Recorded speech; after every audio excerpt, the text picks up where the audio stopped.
High.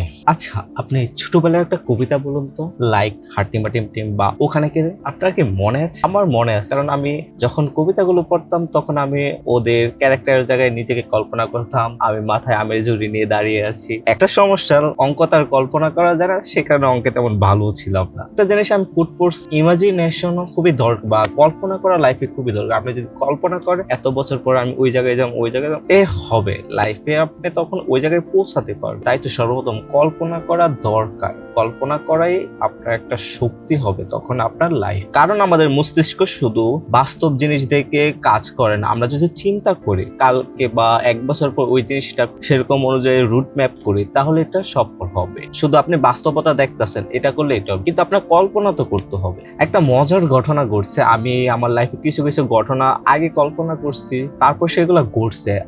ধরেন 6 মাস বা 1 বছর পর সেগুলো আমার সাথে ঘটছে সেই ঘটনা। তখন আমি অবাক হই, কি রে, আমি এটা কল্পনা করছিলাম, এটা আমার সাথে হয়ে গেল। তার মানে কল্পনা মানে শুধু স্বপ্ন দেখা না, এটা আপনার একটা বৈজ্ঞানিক রূপ, যা আপনি আপনার ভবিষ্যৎ দেখতে পারছেন। ভবিষ্যৎকে আপনি আপনার নিজের মাধ্যমে নিজের ব্রেনে ধারণ করতেছেন, তার মাধ্যমে আপনাগুলো স্বপ্নগুলো পূরণ করতে পারতেছেন। ধরুন যারা লেখক মানুষ, তারা কি করে? তারা কি বাস্তব ঘটনা দেখে লেখেন? না। আপনি যেহেতু উপন্যাস পড়ুন, হিমু পড়ুন বা মিসির আলী শুভ্র, ফরদা দেব, এগুলো কে হুমায়ুন আহমেদের একটা চিন্তা, তার কল্পনার মাধ্যমে তিনি গল্পগুলো তুলে ধরেছেন। আর লেখক হইতে গেলে আপনাকে চিন্তা করতে, আপনাকে কল্পনা করতেই হবে, না হলে আপনি আপনার লেখার যে ধারণা বা লেখার যে চরিত্রগুলো কোনোভাবে ফুটিয়ে তুলতে পারেন। হয়তো চরিত্রগুলো আপনি কারো ব্যক্তিত্ব থেকে নিতে পারেন, কিন্তু আপনাকে দিন শেষে কল্পনা করে লিখতে হবে। তাই যারা লেখক তারা কল্পনাও করে। যেমন আমি কিছু স্ক্রিপ্ট লিখতে গেলে বা গল্প যখন আমি লিখি, তখন আমি কল্পনা করি। যেমন আমার প্রথম একটা গল্প ছিল গাড়ি, সেটা আমি কল্পনা করছি। হ্যাঁ, কিছু চরিত্র নিয়েছি,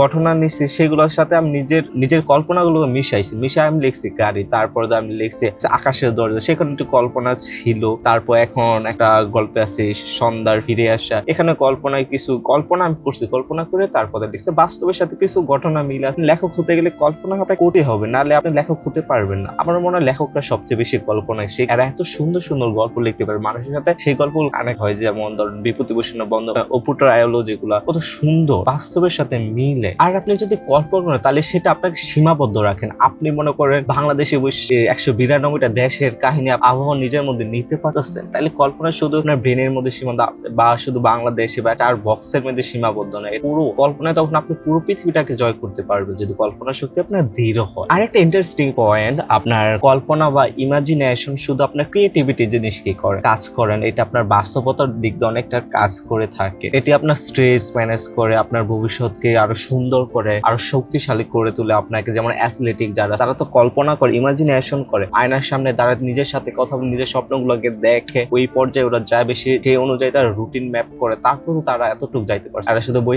প্র্যাকটিস করলে তো হইব না, তাদের ইমাজিনেশন শক্তি সবচেয়ে বেশি। আপনি আপনার লাইফে যদি স্বপ্ন পূরণের পথে যদি এগোতে চান, তাহলে ইমাজিনেশন করেন বা কল্পনা করুন, একটা দৃঢ় কল্পনা করুন। প্রতিদিন ভাবুন, প্রতিদিন রাত্রে আপনি আপনার কল্পনাগুলো ভাবুন, তারপর আবার প্ল্যান করুন, তারপর আবার পরের দিন রাতে ঘুমান, ইমাজিনেশন করুন। এটা আপনার সবচেয়ে বড় শক্তি। তাই কল্পনা হচ্ছে আপনার স্বপ্নের একটা প্রথম ধাপ। আপনার অ্যাকশন যখন নিবে, তখন কল্পনা আপনাকে করতে হবে। তাই কল্পনাগুলো এবং আপনার জীবনের পথে এগিয়ে যান। আপনার জীবনে যদি ইমাজিনেশন বা কল্পনা আপনাকে আপনার স্বপ্ন পূরণের দিকে এগিয়ে নিয়ে গেছে, তাহলে সেই গল্প শুনুন আমাদের। আর এতক্ষণ পাশে থাকার জন্য ধন্যবাদ।